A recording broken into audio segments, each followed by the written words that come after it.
Hi, my name is Pastor Hal York, and welcome to Truth in the Trenches. Today we're going to be in Proverbs chapter 13, verse 8.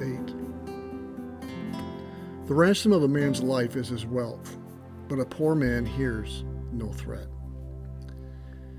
That verse is a little vague and trying to understand exactly what it means. Commentaries say little if they say anything at all.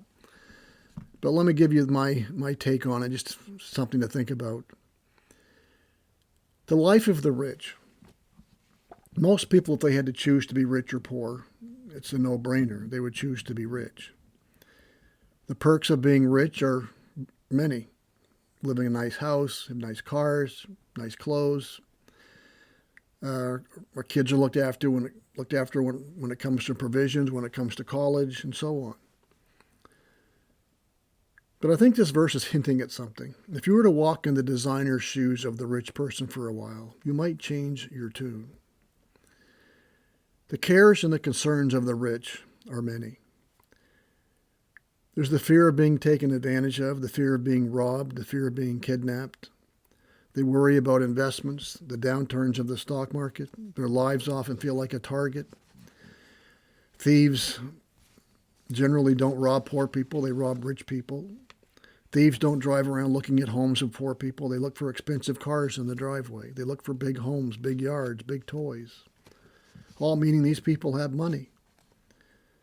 All things a thief would like to have. People who embezzle money get it from rich people. No professional thief is going to risk jail time to embezzle $15 from somebody's savings account or steal a 14-inch black and white TV from someone's bedroom.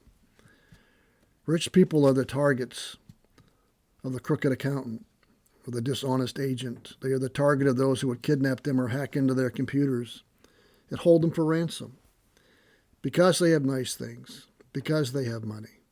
And rich people know this. That's why they worry. That's why they're fearful. They try to surround themselves with people they think they can trust. They have expensive security systems that protect their stuff. Many rich people have bodyguards who are by their side every time they go out in public. When rich people die, all the relatives come expectantly to the reading of the will. For the rich person, the phone never stops ringing about people who want to see if they'll donate to them or support this thing or this cause or this team. It never ends. And I wonder if some rich people lay in bed at night and wonder what it would take to get their life back. They feel like they've been kidnapped by their success, by their wealth, by their money. The verse talks about a ransom. The ransom of a man's life is his wealth. A ransom is an equivalence issue. For example, if someone's child gets kidnapped, the kidnapper says, you give me X amount of dollars and you can have your child back. And obviously any parent will come up with any amount of money, but usually it's rich people's kids who are kidnapped because they know they can pay a lot of money. And they do. They get their child back because they love that child. But the irony of this verse is that the rich man is fortunate. He has the money to pay the ransom for his life, but the reason he feels like his life has been taken captive is because of his wealth. It's kind of a two-edged sword. But the verse says the poor hears no threat, or he cannot be threatened by such things, because the poor, generally speaking, have little fear of being robbed. Their cars are safe in the driveway, even if they aren't locked, because they're not worth much. They don't need elaborate security systems because nobody's trying to break into their homes. They don't have anything. They aren't checking their investments every few hours. Their friends are real friends, trusted friends, not just people who are trying to use them to be close to the money. When they die, no one comes to the reading of their will because what they have left behind, nobody wants. So the poor don't hear the threats that the rich people have because there aren't any.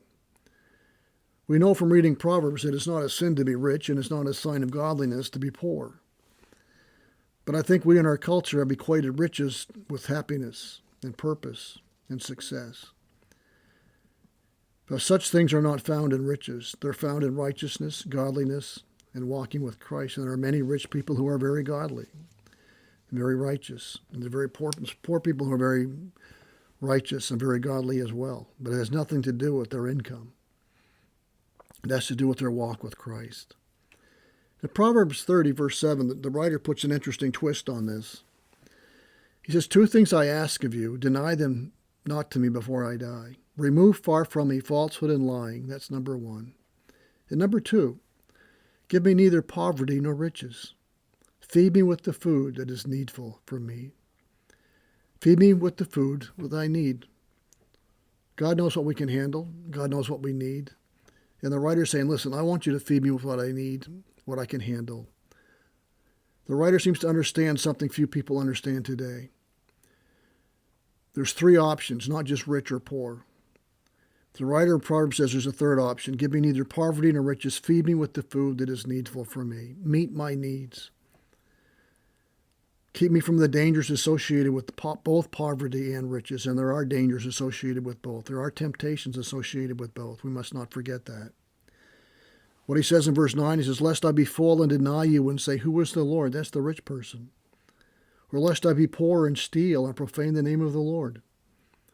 Temptations and trials come no matter what income bracket our tax return puts us in. The greatest thing we can learn is to enjoy the abundant life Christ came to give us. The thief comes but to steal and to kill. I've come that you might have life and have it more abundantly, Jesus says in John 10:10. Paul says in Philippians 4, I've learned to be content with little, and I've learned to be content with much. And then he adds, I can do all things through Christ who strengthens me. Whether we're walking in designer shoes or discount shoes, may we walk as Paul calls us to in Ephesians chapter 4 and 5.